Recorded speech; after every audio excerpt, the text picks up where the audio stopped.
Hello विद्यार्थी मित्रों, केम छो? આપણે લાસ્ટ લેક્ચરમાં ચેપ્ટર કમ્પ્લીટ પૂરું કરી દીધેલું છે 11મું ચેપ્ટર. થોડાક સ્વાધ્યાયના પ્રશ્નો પણ આપણે જોયેલા. 28મો મને યાદ છે ત્યાં સુધી સ્વાધ્યાયનો 28મો પ્રશ્ન અને સ્વાધ્યાયનો 30થી શરૂ કરીને 38 આટલા પ્રશ્નો આપણે જોયેલા. હવે એ ઉપરાંત હજુ થોડાક સારા સારા પ્રશ્નો છે સ્વાધ્યાયના, એ આપણે જોઈ લઈએ. પહેલો જે છે ઓક્સિડેશન અવસ્થાવાળો છે, જે ઓલરેડી આવી ગયું છે આગળ કે ભાઈ કઈ કઈ ઓક્સિડેશન અવસ્થાઓ તત્વો ધરાવે એ આપણે ઓક્સિડેશન અવસ્થાના મુદ્દામાં જોઈ ગયેલા છીએ. આપણે પ્રશ્નની શરૂઆત બીજાથી કરીએ છીએ. 11.2 11.1 તત્વોની ઓક્સિડેશન અવસ્થા ઓલરેડી જોઈ ગયેલા છે. ચલો 11.2 શું કહે છે ભાઈ કે TaCl3 ની સરખામણીમાં BCl3 વધુ સ્થાયી છે. BCl3 વધુ સ્થાયી,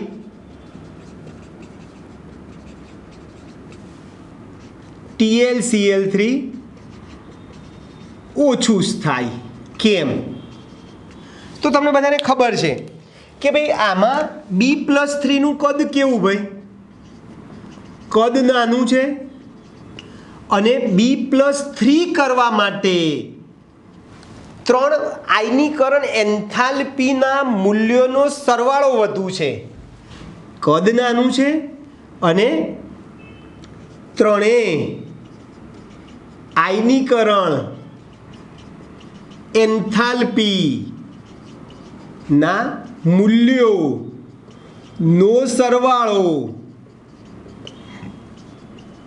વધુ હોવાથી, કદ નાનું છે અને 3 આયનીકરણ આ B+3 ની 3 આયનીકરણ એન્થાલ્પીના મૂલ્યોનો સરવાળો વધુ હોવાથી તે ઉષ્મીય રીતે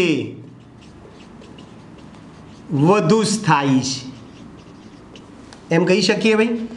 આ કેમ ઓછું સ્થાયી છે?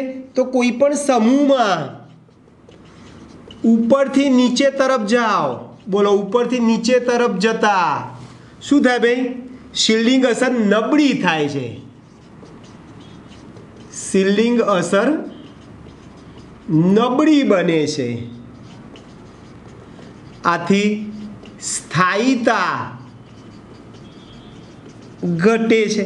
એટલે આ BCl3 સૌથી ઉપર છે એટલે એની સ્થિરતા સૌથી વધારે, TlCl3 સૌથી નીચે આવે છે એટલે એની સ્થિરતા કેવી થઈ જાય છે? સૌથી ઓછી થઈ જાય છે. ક્લિયર ભાઈ? પછી બોરોન ટ્રાયફ્લોરાઇડ લુઈસ એસિડ તરીકે વર્તે છે. BF3 એ લુઈસ એસિડ તરીકે વર્તે છે. તો કે ભાઈ આની પાસે તો પ્રોટોન છે નહીં, H+ છે નહીં, BF3માં H+ છે નહીં, બરાબર? હવે એ શું કરશે? એસિડ તરીકે વર્તવા માટે એકચ્યુઅલી H+ નું દાન કરવું પડે, પણ અહીંયા H+ નથી એટલે એ શું કરે છે? એમાં બીની આ BF3માં બીનું અષ્ટક પૂર્ણ થયેલ નથી. 6 ઇલેક્ટ્રોન છે, અષ્ટક પૂર્ણ નથી. આથી એ શું કરશે ભાઈ? પાણી પાસેથી, બરાબર છે, ઇલેક્ટ્રોન યુગ્મ શું કરે? કોઈ પણ પાણી પાસેથી કે NH3 પાસેથી ઇલેક્ટ્રોન યુગ્મ શું કરે? સ્વીકારે છે અને લુઈસ એસિડ તરીકે વર્તે છે. એટલે BF3માં બીનું અષ્ટક પૂર્ણ નથી. આથી તે વધુ ઇલેક્ટ્રોન ધરાવતા અણુ, દાખલા તરીકે NH3 પાસેથી ઇલેક્ટ્રોન યુગ્મ સ્વીકારીને તે લુઈસ એસિડ તરીકે વર્તે છે.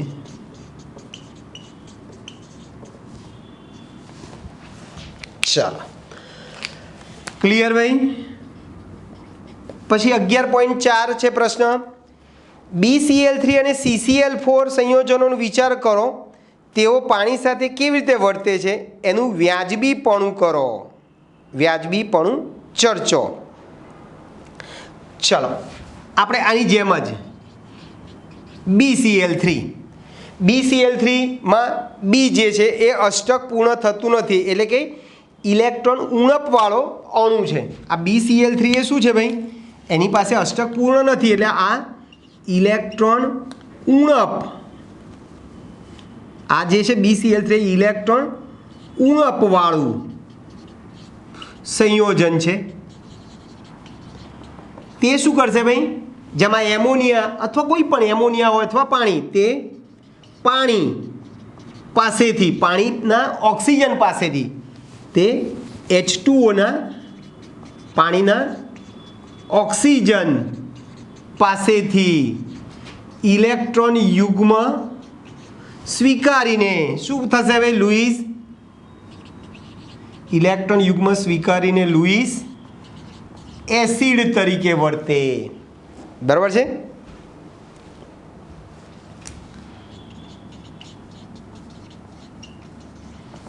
લુઈસ એસિડ તરીકે વર્તે છે, એટલે એનું સરળતાથી જળ વિભાજન થાય છે, તેનું સરળતાથી નીચે મુજબ જળ વિભાજન થાય છે.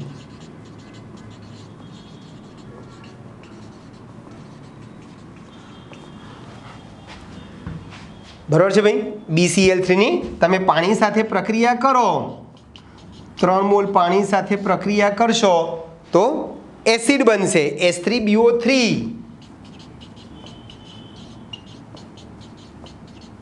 વત્તા 3HCl. ચલો પછી શું કહે છે, CCl4. બોલો, CCl4માં જેમ આ ઇલેક્ટ્રોન ઉણપવાળું સંયોજન છે, એમ CCl4માં કાર્બન અષ્ટક,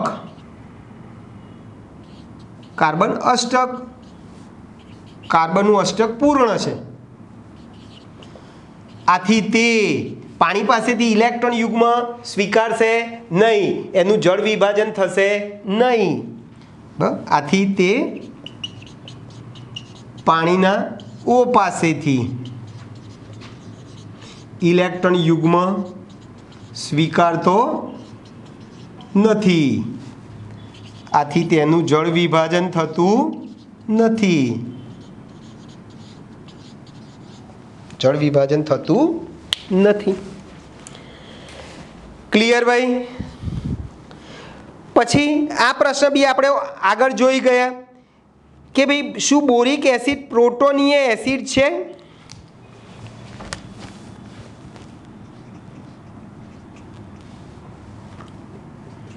બોલો, BF3 પ્રોટોનીય એસિડ છે? તો જવાબ શું થશે ભાઈ? ના, કારણ કે BF3માં બી પાસે BF3માં H+ નથી, એટલે પ્રોટોનીય નથી, પણ એ શું કરે છે, પાણીના ઓક્સિજન, બરાબર છે, એ શું કરે, પાણીના OH- અથવા ઓક્સિજન પાસેથી ઇલેક્ટ્રોન યુગ્મ સ્વીકારે છે અને H+ આયન શું કરે છે, મુક્ત કરે છે. એટલે આ પ્રોટોનીય એસિડ નથી, બરાબર છે, પરંતુ તે પાણીના OH- આયન, તમારે OH- આયન ના લખવું હોય તો અહીંયા કીધું એ પ્રમાણે ઓક્સિજન પરમાણુ પણ તમારે ચાલી શકે છે, ઓક્સિજન પરમાણુ પણ ચાલી શકે. ચલો, OH- આયન પાસેથી ઇલેક્ટ્રોન યુગ્મ સ્વીકારીને આ OH- માના H+ ને મુક્ત કરે છે, અને H+ મુક્ત થાય તો તે આથી તે એસિડ તરીકે વર્તે છે. બરાબર છે ભાઈ. એટલે BF3ની તમે પાણી સાથે પ્રક્રિયા કરશો, બોરિક એસિડ હો ભાઈ,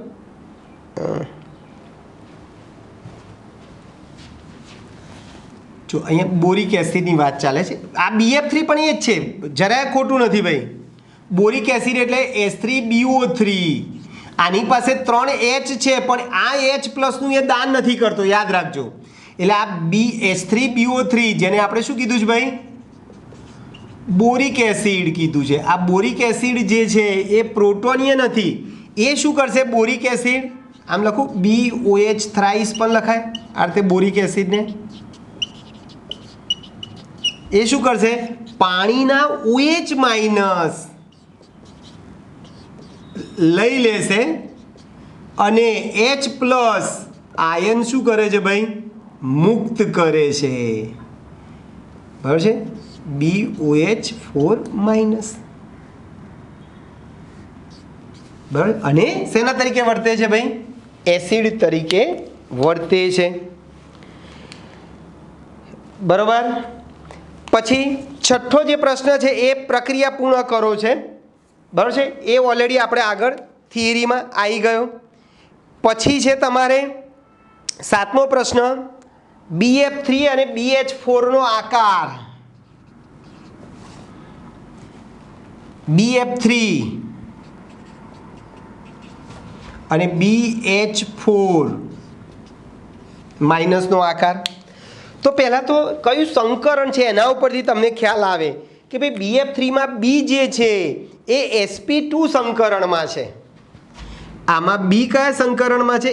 sp2 સંકરણમાં છે. જ્યારે અહીંયા B sp3 સંકરણમાં છે. બોલો sp2 સંકરણમાં હોય તો આકાર સમતલીય ત્રિકોણ બને. કેવો બને ભાઈ? સમતલીય ત્રિકોણ બને આ રીતે.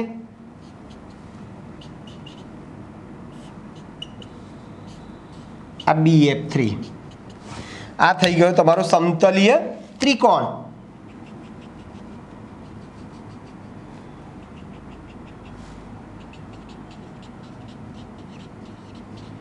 જેમાં બીની પાસે ખાલી PZ કક્ષક હોય છે. આ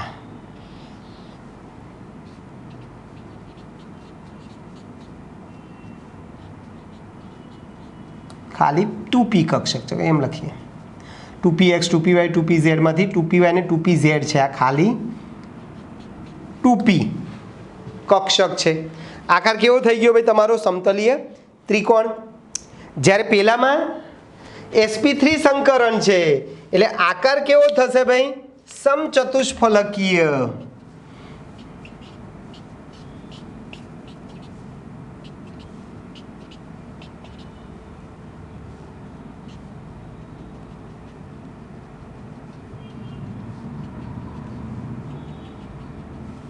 બરાબર છે?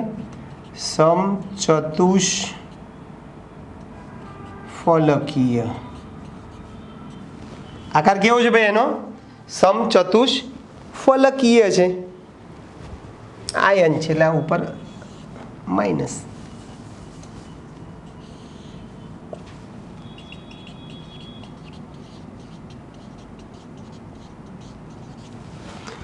તો BF3માં sp2 સંકરણ છે, આકાર સમતલીય ત્રિકોણ. BH4 માઇનસમાં B sp3માં છે, આ sp2માં છે, આ sp3માં છે. sp3માં હોવાથી એનો આકાર સમચતુષ્ફલકીય છે. બરાબર છે? પછી 8મો અને 9મો પણ ઓલરેડી જોઈ ગયા.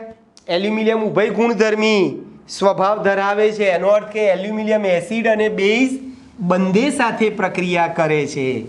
ઉભય ગુણધર્મી એટલે ખબર છે ને? એસિડ અને બેઝ બંને સાથે પ્રક્રિયા કરે છે એટલે એલ્યુમિનિયમ ઉભય ગુણધર્મી ગુણધર્મ ધરાવે છે. એની પણ આપણે પ્રક્રિયાઓ એલ્યુમિનિયમના ગુણધર્મમાં લખેલી છે. એની એસિડ સાથેની પ્રક્રિયા અને બેઝ બંને સાથેની પ્રક્રિયાઓ આપણે ઓલરેડી અગાઉ જે થિયરી ભણી ગયા છે એમાં લખેલી છે. પછી ઇલેક્ટ્રોન ઉણપવાળી BF3 BCl3 એની પણ આપણે ચર્ચા ઓલરેડી કરી દીધી. બરાબર છે? 9મો પ્રશ્ન જે છે ઇલેક્ટ્રોન ઉણપવાળા સંયોજનો BF3 BCl3 એની આપણે વાત કરી. પછી પ્રશ્ન 10 જે છે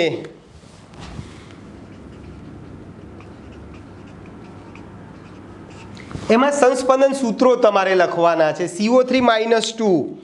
ચલો CO3 - 2માં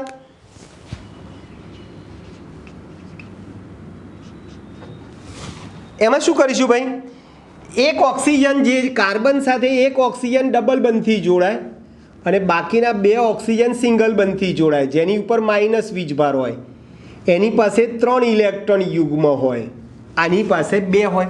હવે સંસ્પંદનમાં તમને ખબર છે આ ડબલ બંધ શું થયા કરે, ફર્યા કરે. અહીંયા ડબલ બંધ હતો, અહીંયા એક હતો, એટલે આ ડબલ બંધ આમાં આવ્યો. ઘડિયાળના કાંટાની દિશામાં ફેરવો ચલો તો આ ડબલ બંધ અહીંયા આવી ગયો. ડબલ બંધ હોય ત્યાં 2 ઇલેક્ટ્રોન યુગ્મ, આ અહીંયા ગયો, આ ઉપર ગયો. સિંગલ પાસે 3 ઇલેક્ટ્રોન યુગ્મ, સિંગલ પાસે 3 ઇલેક્ટ્રોન યુગ્મ.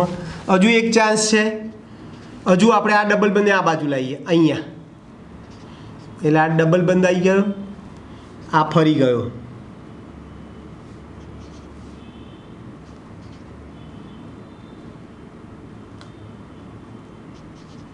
માઇનસ.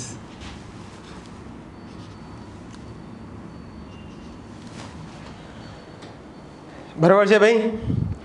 પછી બીજું જે છે એ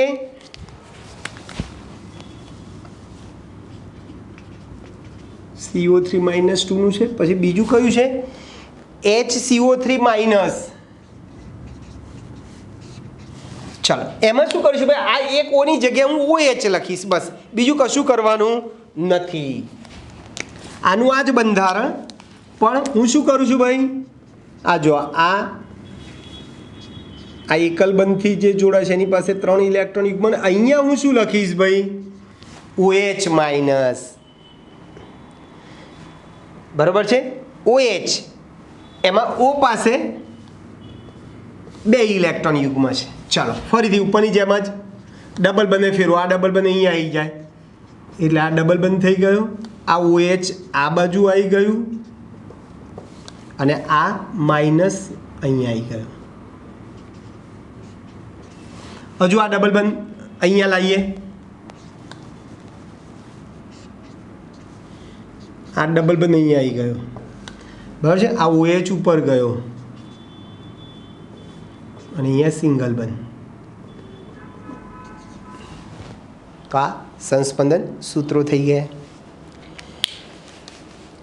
બરાબર છે. ચલો પછી સ્વાધ્યાયનો 11.11 સંકરણ કીધું છે. તમને બધાને ખબર છે ભાઈ, CO3 માઇનસ 2માં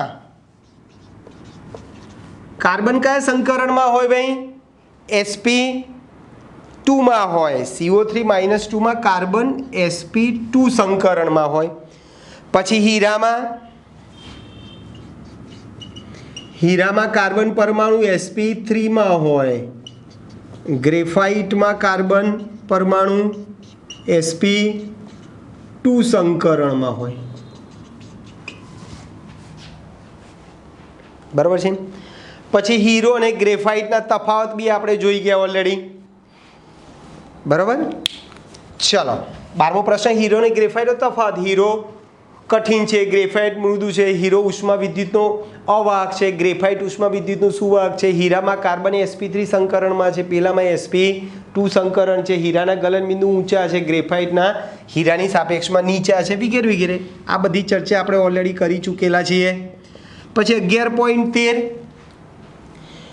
નીચે દર્શાવેલ વિધાનો માટે તર્ક સંગત દલીલો કરો અને પ્રક્રિયાઓ લખવાની છે જ્યાં આવતી હોય ત્યાં. એક લેડ 2 ક્લોરાઇડ Cl2 સાથે પ્રક્રિયા કરી PbCl4 બનાવે છે. બરાબર છે. આ વાક્ય સાચું કે ખોટું, તો કે ભાઈ ખોટું છે. તમને બધાને ખબર છે નિષ્ક્રિય યુગ્મ અસર એટલે ઊંચામાં ઊંચી ઓક્સિડેશન અવસ્થામાંથી 2 બાદ કરતાં મળતી ઓક્સિડેશન અવસ્થાની સ્થિરતા વધારે હોય. હવે પીબીની ઊંચામાં ઊંચી ઓક્સિડેશન અવસ્થા +4 છે, એમાંથી 2 બાદ કરે એટલે બાકી રહેશે 2, એટલે પીબીની +2 ઓક્સિડેશન અવસ્થા ધરાવતું સંયોજન સ્થાયી હશે. એટલે PbCl2 ઓલરેડી સ્થાયી છે, એટલે પછી એની Cl2 સાથે પ્રક્રિયા થઈને Cl4 બની શકે નહીં. બરાબર ભાઈ. એટલે નિષ્ક્રિય યુગ્મ અસર ને લીધે PB+2 કરતા PB+4 કરતા PB+2 અથવા તો +4 કરતા +2 અવસ્થા કેવી છે ભાઈ? વધુ સ્થાયી છે. PB+4 કરતા PB+2 વધુ સ્થાયી છે. બોલો, PB+2 વધુ સ્થાયી હોવાથી PB+2 જે છે એ Cl2 સાથે પ્રક્રિયા કરીને પાછો બનાવશે નહીં, વધુ સ્થાયી છે. આથી PB+2 બોલો અથવા તો PbCl2 જે છે એ Cl2 સાથે પ્રક્રિયા કરી PbCl4 બનાવી શકે નહીં, બનાવી શકે નહીં. ચાલો, બીજી વસ્તુ, લેડ 4 ક્લોરાઇડ ગરમી પ્રત્યે વધુ અસ્થાયી છે. તો PbCl4 આપણે કીધું લેડ 4 ક્લોરાઇડ એટલે PbCl4 જે છે એ વધુ અસ્થાયી છે. એટલે એ શું કરશે ભાઈ? PbCl4 માંથી PbCl2 બનીને શું થઈ જશે ભાઈ? સ્થાયી બનાવી દેશે, સ્થાયી થઈ જશે. અને લેડ એક આયોડાઇડ PbI4 બનાવતો નથી. ચલો, આપણે આ બી ખબર છે, આ બી ચર્ચા ઓલરેડી કરી દીધી છે. PbI4 ન બનવાનું કારણો શું છે ભાઈ? તો કે ભાઈ Pb+4 જે છે એ ઓક્સિડેશન કરતા છે અને I- એ રિડક્શન કરતા છે, ઓક્સિડેશન કરતા છે અને I- એ પ્રબળ રિડક્શન કરતા હોવાથી PbI4 બનતો નથી.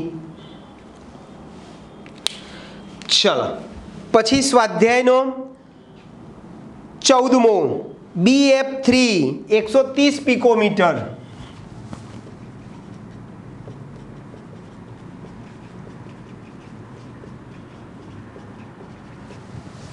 BF3 130 પિકોમીટર બંધ લંબાઈ ધરાવે છે અને BF4 -143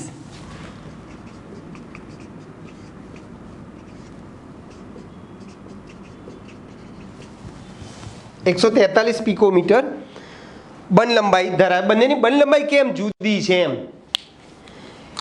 ચાલો, તો તમને બધાને ખબર છે કે ભાઈ BF3 માં B કયા સંકરણમાં છે? અહીંયા આપણે લખેલું sp2 સંકરણમાં છે. sp2 સંકરણમાં હોવાથી આ બીની કેટલી કક્ષકો મળશે ભાઈ? 3. બરાબર જોજો. આ બીની પાસે 3 કક્ષક છે. આવી 1 2 આ 3. આ 3 સાથે Fની 2pz સિગ્મા બંધથી જોડાઈ જાય છે. હવે બીની પાસે એક ખાલી 2p કક્ષક છે. શું કીધું ભાઈ ફરીથી? BF3 માં B sp2 સંકરણમાં છે, એની એક 2p કક્ષક કેવી છે ભાઈ? ખાલી છે. બરાબર છે. હવે શું થશે ભાઈ? આ બોરોની જે ખાલી 2p કક્ષક જે છે એ Fના અબંધકારક ઇલેક્ટ્રોન યુગ્મને કારણે BF બંધમાં સિગ્મા ઉપરાંત પાઈ બંધ પણ બને છે. BF3 માં આજે કોની ખાલી કક્ષક છે? બીની ખાલી 2p કક્ષક સાથે Fના અબંધકારક ઇલેક્ટ્રોન યુગ્મથી BF3 માં સિગ્મા બંધ ઉપરાંત પાઈ બંધ બને છે. ડબલ બંધ થઈ ગયો એટલે બંધ લંબાઈ શું થઈ ગઈ? આમ દ્વિબંધ બનતો હોવાથી બંધ લંબાઈ ઘટે છે. કેટલી ઘટે છે ભાઈ? 130 પિકોમીટર થાય છે. જ્યારે અહીંયા શું થાય છે ભાઈ? આ BF4 માઇનસમાં આ B જે છે એ sp3 સંકરણમાં છે sp3 સંકરણમાં હોવાથી આ બીની આ 4 sp3 સંકર કક્ષક સાથે કોણ જોડાય ભાઈ? f ની 2p કક્ષક 2pz કક્ષક સિગ્મા બંધથી જોડાઈ જાય છે। એટલે અહીંયા બી પાસે એક પણ ખાલી કક્ષક નથી, બરાબર છે? ખાલી કક્ષક નથી એટલે અહીંયા માત્ર ને માત્ર અહીં બધા જ BF બંધ સિગ્મા પ્રકારના છે, એકલ બંધ છે, સિગ્મા પ્રકારના એકલ બંધ છે। અહીંયા પાઈ પ્રકારના દ્વિબંધ છે। એકલ બંધની બંધ લંબાઈ હંમેશા લાંબી હોય, દ્વિબંધ લંબાઈ હંમેશા ટૂંકી હોય, એટલે આ એકલ બંધ છે। આથી તેમાં બંધ લંબાઈ વધુ છે, કેટલી ભાઈ? 143 પિકોમીટર। ક્લિયર દોસ્તો? ચલો પછી આવો 15મો પ્રશ્ન છે। આ બી ઓલરેડી આપણે ચોથા ચેપ્ટરમાં ભણી ગયા છે એકચ્યુઅલી, કે ભાઈ BCl બંધ BCl3 અણુ અધ્રુવીય છે અથવા તો એની દ્વિધ્રુવ ચાક માત્રા કેવી છે ભાઈ? 0 છે। કેમ ભાઈ? તો આપણે અગાઉ બી કીધેલું છે કે આ BCl3 માં આ BCl બંધ ધ્રુવીય છે, બરાબર છે? BCl બંધ ધ્રુવીય છે, પરંતુ આ ત્રણેય BCl બંધની દ્વિધ્રુવ ચાક માત્રા નો બેઝિક સરવાળો 0 થતો હોવાથી આખો BCl3 અણુ કેવો બની જાય છે ભાઈ? અધ્રુવીય બને છે। અને અધ્રુવીય બને છે માટે તેની દ્વિધ્રુવ ચાક માત્રા શું થાય ભાઈ? 0 થાય। એની દ્વિધ્રુવ ચાક માત્રા શું થઈ જાય ભાઈ? 0 થઈ જાય। ક્લિયર ભાઈ? આપણે આ રીતે ચાલો થોડાક આગળ જઈએ।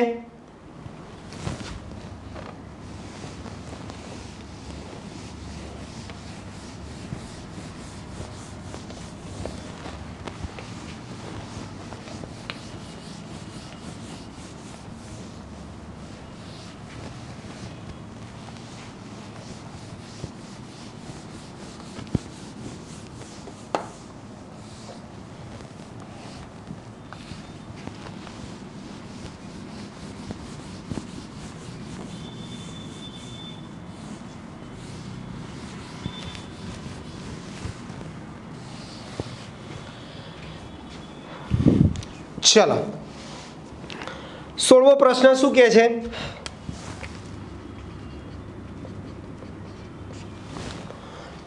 एल्युमिनियम ट्राइफ्लोराइड એટલે AlF3 નિર્જર HF માં અદ્રાવ્ય હોય છે, બરાબર છે? પણ NaF ઉમેરવામાં આવે તો એ દ્રાવ્ય થઈ જાય છે। કેમ ભાઈ? તો કે ભાઈ નિર્જર HF જે છે એ સહસંયોજક સંયોજન છે। HF એ શું છે ભાઈ?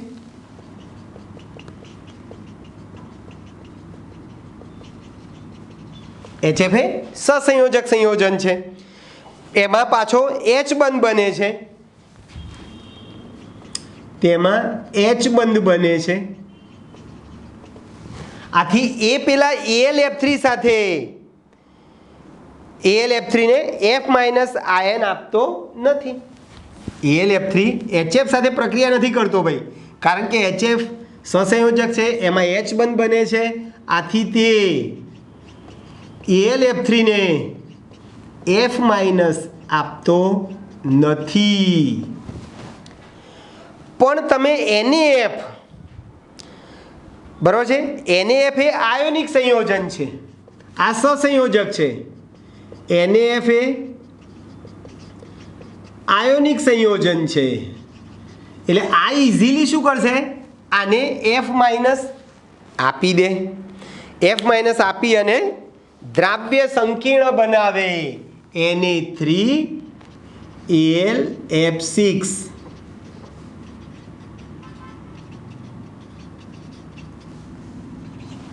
દ્રાવ્ય સંકીર્ણ બનાવે છે। ચલો પછી મળતા દ્રાવણમાં વાયુમય BF3 ને પસાર કરવાનો છે। આ જે મળતું દ્રાવણ જે છે આમાં BF3 વાયુમય BF3 ને પસાર કરીએ તો એલ્યુમિનિયમ ટ્રાયફ્લોરાઇડ અવક્ષેપિત થાય છે। કેમ ભાઈ? તો કે બોરોનનું નાનું કદ અને વિદ્યુત ઋણતા વધુ હોવાને કારણે એ શું કરશે ભાઈ? AlF3 ના પાછા અવક્ષેપ આપશે। BF3 માં બીનું નાનું કદ અને વધુ વિદ્યુત ઋણતા ને કારણે તે શું કરશે ભાઈ? આની સાથે પ્રક્રિયા કરીને AlF3 ના શું આપી દે ભાઈ? પાછા અવક્ષેપ આપી દે। AlF3 ના અવક્ષેપ આપી દે અને NaBF4 બની દે એટલે અવક્ષેપ આપે છે। પછી આપણે આ પણ ભણી ગયા કે CO શા માટે ઝેરી છે? CO ઝેરી શા માટે છે? તો આપણે અગાઉ બી કીધું છે કાર્બન મોનોક્સાઇડની જ્યારે ચર્ચા કરતા હતા ત્યારે કે ભાઈ CO જે છે એ હિમોગ્લોબિન સાથે આ CO જે છે એ હિમોગ્લોબિન સાથે સંયોજાઈને શું બનાવે ભાઈ? હિમોગ્લોબિન સાથે કાર્બોક્સી હિમોગ્લોબિન સંકીર્ણ બનાવે છે। કાર્બોક્સી હિમોગ્લોબિન સંકીર્ણ બનાવે છે જે પેલા ઓક્સિજન હિમોગ્લોબિન સંકીર્ણ કરતા 300 ગણું વધુ સ્થાયી છે। બરાબર છે? જે ઓક્સિજન હિમોગ્લોબિન સંકીર્ણ કરતા 300 ગણું વધુ સ્થાયી છે। બરાબર છે? એટલે એ શું કરશે? તે રક્તકણમાં રહેલા હિમોગ્લોબિન દ્વારા શરીરમાં થતા ઓક્સિજનના વહનને શું કરે છે ભાઈ? રોકે છે। જે રક્તકણોમાં હિમોગ્લોબિન દ્વારા શરીરમાં થતા ઓક્સિજનના વહનને રોકે છે।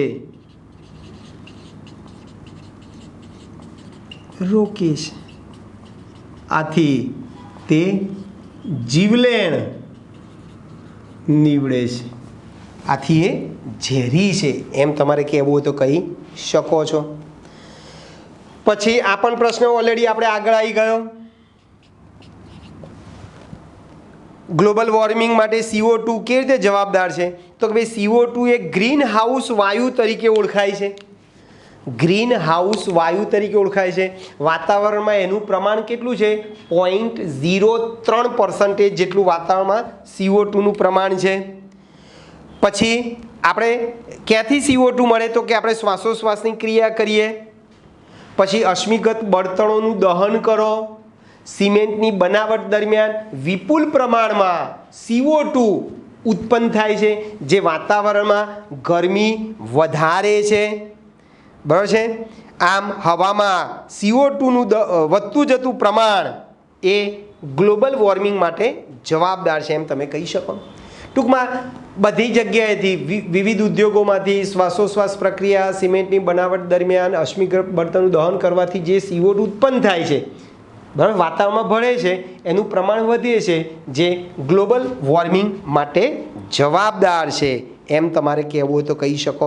પછી બધી પ્રક્રિયાઓ આવે છે જે ઓલરેડી આપણે જોઈ ચૂક્યા છીએ। પછી 22મો પ્રશ્ન,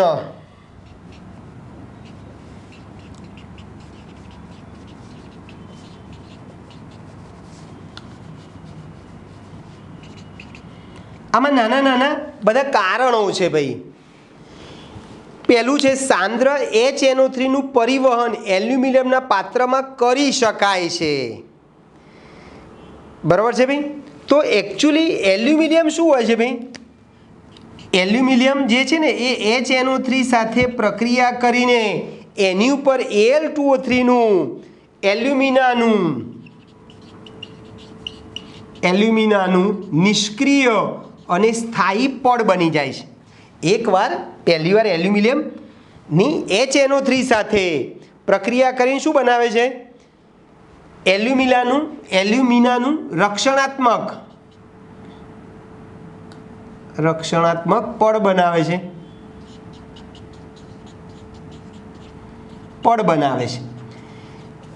બરાબર છે? એટલે પડ બની જતું હોવાથી હવે એની અંદર ફરીથી તમે HNO3 ભરશો તો એ HNO3 પહેલાં એલ્યુમિનિયમના પાત્ર સાથે પ્રક્રિયા કરશે નહીં. આથી શું થાય ભાઈ? એટલે આની ફરીથી HNO3 સાથે Alની પ્રક્રિયા થતી નથી. આથી HNO3ના પરિવહન માટે આપણે કોનો ઉપયોગ કરીશું ભાઈ? એલ્યુમિનિયમના પાત્રનો ઉપયોગ કરીશું. પછી બીજું આવું કહે છે, ગટરની બંધ નળીને ખોલવા માટે મંદ NaOH અને એલ્યુમિનિયમના ટુકડા ઉમેરવામાં આવે છે. ગટરની પાઇપલાઇન ખોલવા માટે શું કરવામાં આવે ભાઈ? તો કે ભાઈ એલ્યુમિનિયમ અને NaOH ના ટુકડાની તમે સાંદ્ર NaOH સાથે પ્રક્રિયા કરો ને તો H2 વાયુ ઉત્પન્ન થાય. H2 વાયુ ઉત્પન્ન થાય છે જે દબાણથી બહાર નીકળવા પ્રયત્ન કરે. આથી ગટર શું થઈ જાય ભાઈ? સાફ થઈ જાય. એટલે ગટરને સાફ કરવા માટે આપણે એલ્યુમિનિયમના ટુકડા સાથે NaOH ને મિક્સ કરવામાં આવે છે. તો એલ્યુમિનિયમના ટુકડા અને NaOH ભેગા થઈને હાઇડ્રોજન વાયુ મુક્ત થાય છે જે દબાણ સાથે બહાર નીકળવા પ્રયત્ન કરે છે. આથી મિશ્રણ લેવામાં આવે છે એલ્યુમિનિયમ અને NaOHનું. પછી ગ્રેફાઇટ ઊંજણ તરીકે ઉપયોગી છે. એ પણ આપણે ઓલરેડી જોઈ ગયા કે ગ્રેફાઇટમાં સ્તરીય રચનાઓ છે, ષટકોણીય રચના છે. એમાં કોઈ પણ બે ક્રમિક સ્તરો વચ્ચે ગ્રેફાઇટમાં કાર્બન sp2 સંકરણમાં છે. એટલે sp2 સંકરણમાં હોવાને કારણે એમાં એક કાર્બન બીજા ત્રણ કાર્બન પરમાણુ સાથે ષટકોણીય જાળીદાર રચના બનાવે છે. એમાં કોઈ પણ બે ષટકોણીય જાળી રચનાઓ સ્તર વચ્ચે નિર્બળ પ્રકારનું વાન ડર વાલ્સ આકર્ષણ બળ લાગતું હોય છે. પરિણામે એક સ્તર ઉપર તમે ધક્કો મારો તો એક સ્તર બીજા સ્તર ઉપર ખસે છે.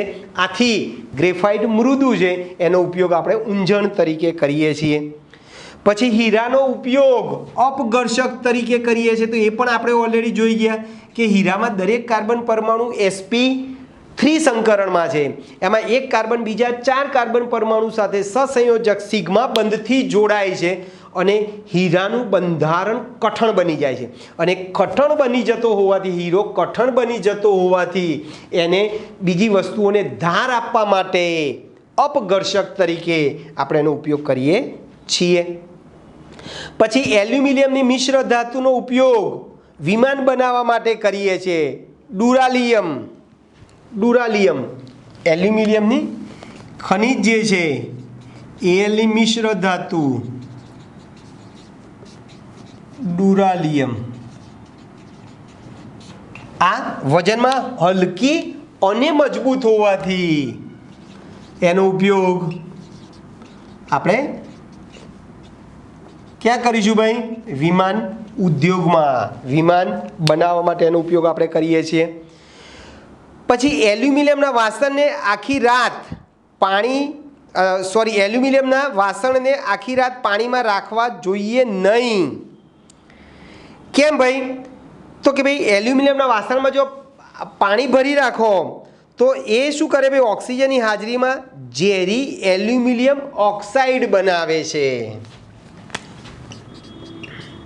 એલ્યુમિનિયમને આખી રાત પાણી સાથે પ્રક્રિયા રાખો.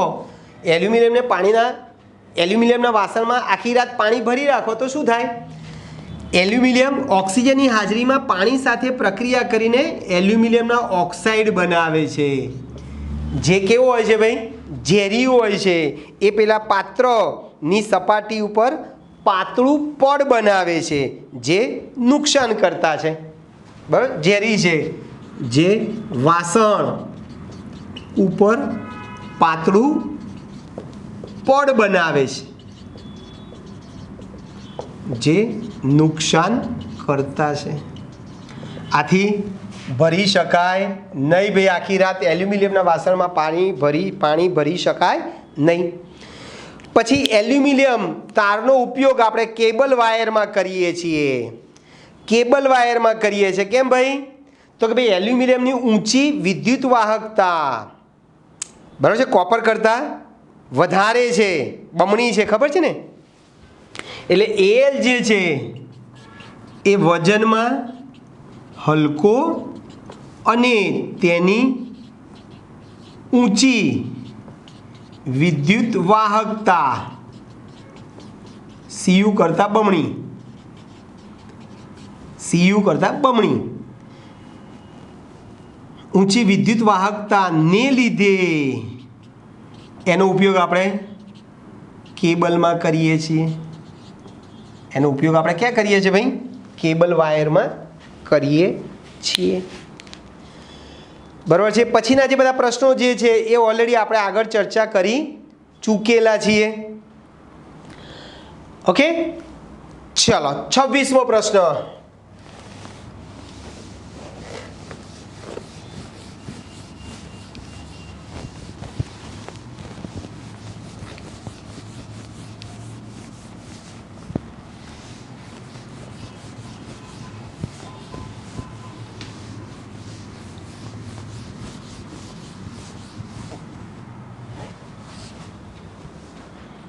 चलो 26मो प्रश्न શું કહે છે ભાઈ? કે વર્ગીકરણ કરવાનું છે.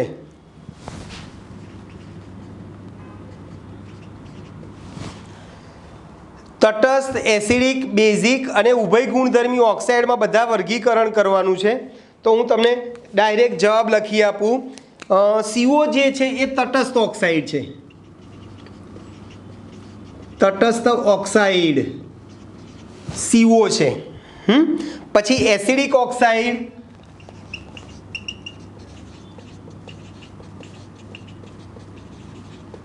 એસિડિક ઓક્સાઇડ તમારા 3 છે, B2O3, SiO2 અને CO2. પછી બેઝિક ઓક્સાઇડ,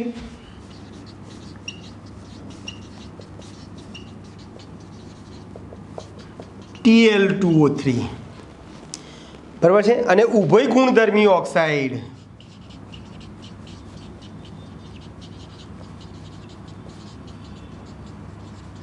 ઉભય ગુણધર્મી ઓક્સાઇડ બે છે, Al2O3 અને PbO2.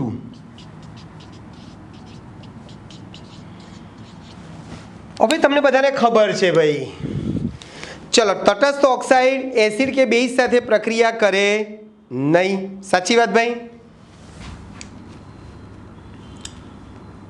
બરાબર છે. CO તટસ્થ હોવાથી તે એસિડ કે બેઝ સાથે પ્રક્રિયા કરતો નથી.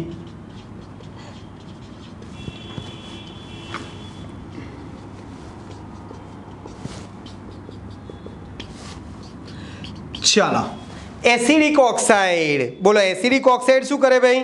બેઝ સાથે ક્ષાર અને પાણી આપે, જે આલ્કલી, આલ્કલી એટલે NaOH સાથે ક્ષાર અને પાણી આપે. ચલો, બેઝિક ઓક્સાઇડ શું કરે ભાઈ? બેઝિક એ એસિડ સાથે, જે એસિડ સાથે ક્ષાર અને પાણી આપે. અને આ ઉભય ગુણધર્મી જે છે એ એસિડ અને બેઝ બંને સાથે પ્રક્રિયા કરે, જે એસિડ અને બેઝ બંને સાથે પ્રક્રિયા કરે. તટસ્થ હોય એ એસિડ કે બેઝમાંથી ગમે કોઈની સાથે પ્રક્રિયા કરે નહીં, બરાબર છે। ઉભય ગુણધર્મી બંનેની સાથે પ્રક્રિયા કરે। એસિડિક ઓક્સાઇડ બેઝ સાથે પ્રક્રિયા કરે। બેઝિક ઓક્સાઇડ એસિડ સાથે પ્રક્રિયા કરે। તમારે લખવી હોય પ્રક્રિયાઓ, દાખલા B2O3 ની NaOH સાથે પ્રક્રિયા કરવામાં આવે, તમારે એના સમીકરણ પણ કીધા છે। તો NaBO2 વત્તા પાણી, સમીકરણ બેલેન્સ કરવું હોય તો 2 2, પછી SiO2 વત્તા 2 NaOH, Na2SiO3 વત્તા પાણી, Na2SiO3 વત્તા પાણી, સોડિયમ સિલિકેટ વત્તા પાણી, અને CO2 વત્તા પાણી, H2CO3। બરાબર છે। સોરી, આપણે NaOH સાથે પ્રક્રિયા કરવાની છે ને, CO2 ની NaOH સાથે પ્રક્રિયા કરશો તો Na2CO3 વત્તા પાણી થઈ ગયું ભાઈ। ચાલો બોલો, આ એસિડ સાથે પ્રક્રિયા કરશે, Tl2O3 ની કોની સાથે પ્રક્રિયા કરું ભાઈ? એસિડ સાથે પ્રક્રિયા કરું તો શું થઈ જશે? TlCl3 વત્તા પાણી, 2 મોલ TlCl3 વત્તા 3 મોલ પાણી। ચાલો પછી આ એસિડ બેઝ બંને સાથે પ્રક્રિયા કરશે, જે ઓલરેડી આગળ આપણે કરી ચૂકેલા છે ભાઈ પ્રક્રિયા। Al2O3 ની આપણે NaOH અને બેઝ બધા સાથે પ્રક્રિયા કરેલી છે। ચલો લખવી હોય તો લખી દઈએ એકવાર। Al2O3 ની આપણે પહેલાં તો H2SO4 સાથે પ્રક્રિયા કરીએ તો Al2SO4 થ્રાઈસ વત્તા H2O, સમીકરણ બેલેન્સ કરવું હોય તો 3 3, પછી NaOH સાથે પ્રક્રિયા કરીએ, Al2O3 ની NaOH સાથે પ્રક્રિયા કરીએ તો NaAlO2 વત્તા H2O, બરાબર છે। 2 5, 2 2 4 ને 1 5, ચાલો બરાબર છે ભાઈ। પછી આ PbO2 ની આપણે H2SO4 સાથે પ્રક્રિયા કરીએ, 2 મોલ H2SO4 સાથે પ્રક્રિયા કરો તો PbSO4 વત્તા 2H2O વત્તા O2, અને એ જ પ્રમાણે PbO2 ની NaOH સાથે પ્રક્રિયા કરો, 2 મોલ NaOH સાથે પ્રક્રિયા કરશો તો Na2PbO3 વત્તા H2O, બરાબર છે। સોડિયમ પ્લમ્બેટ કહેવાય।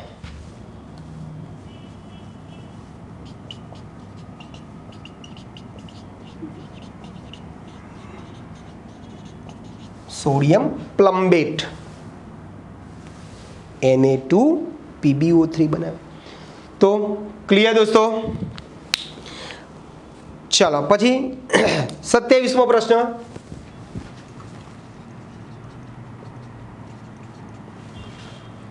પછી 28 થી ઓલરેડી આપણે બધા પ્રશ્નો જોઈ ગયા છીએ આગળ। ચલો શું કહે છે? કેટલીક પ્રક્રિયાઓમાં થેલિયમ એલ્યુમિનિયમ સાથે સમાનતા ધરાવે છે। થેલિયમ એટલે Tl,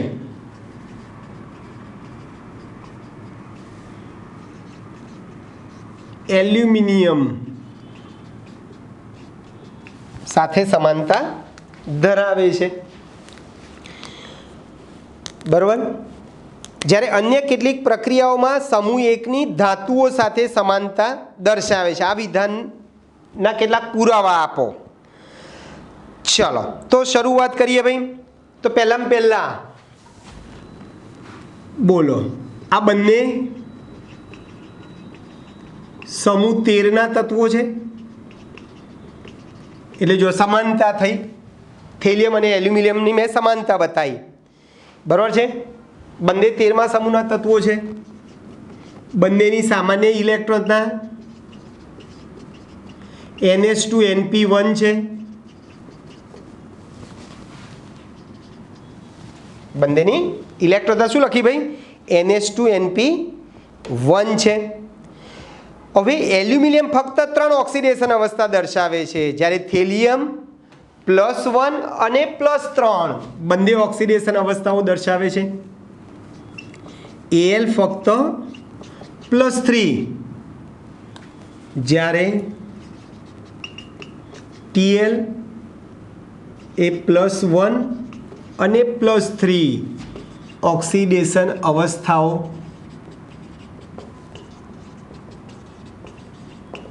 દર્શાવે છે. પછી એની આપણે વાત કરવી હોય તો બંને અષ્ટફલકીય રચનાઓ ધરાવે છે. Al અને Tl બંને અષ્ટફલકીય સંકીર્ણ આયન બનાવે છે. ટૂંકમાં Al બી 3 અને Tl પણ 3 ધરાવે છે ઓક્સિડેશન અવસ્થા. બંને એક જ સમૂહના તત્વો છે, બંનેની રચના સરખી છે, બંને અષ્ટફલકીય સંકીર્ણ આયન બનાવે છે. દાખલા તરીકે AlF6- બનાવવું આ રીતે AlF6-3, તો એ જ પ્રમાણે TlF6-3. તો આ મેં સરખાપણું બતાવ્યું. હવે આ જે છે એ પહેલા સમૂહના તત્વો સાથે પણ જોડાય છે. આ થેલિયમની આપણે કોની સાથે સરખામણી કરીએ? એલ્યુમિનિયમ સાથે. હવે થેલિયમની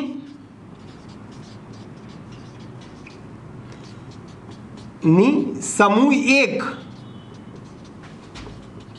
સાથે સરખામણી કરીએ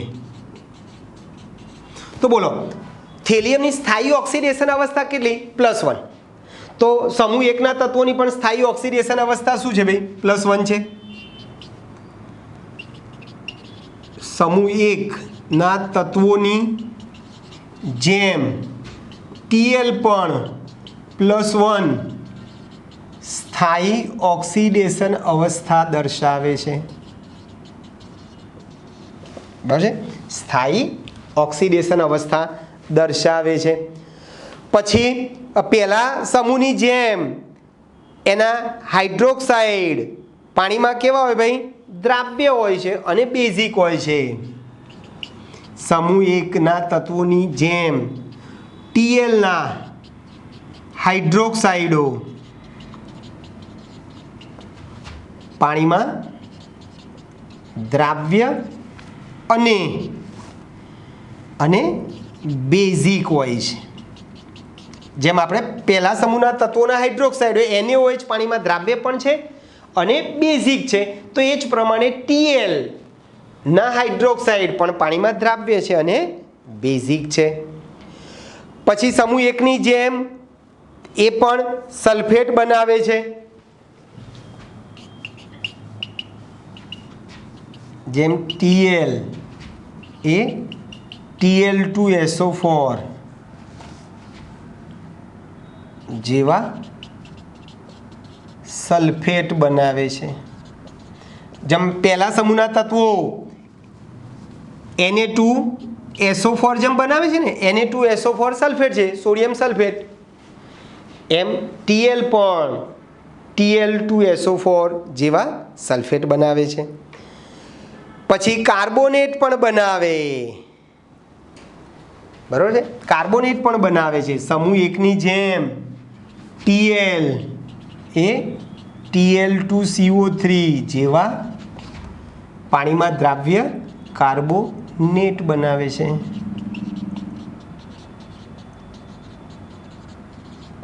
પાણીમાં દ્રાવ્ય છે. તો પ્રથમ સમૂહમાં પણ આ જ રીતે સોડિયમ કાર્બોનેટ બનાવે, સોડિયમ સલ્ફેટ બનાવે, બસ સોડિયમ હાઇડ્રોક્સાઇડ બનાવે, Na+1 બનાવે. તો આ ચારે ચાર ગુણધર્મો સોડિયમના જેમ છે, પ્રથમ સમૂહના તત્વોના જેમ છે, એ જ પ્રમાણે Tl ના પણ તમને જોવા મળે છે.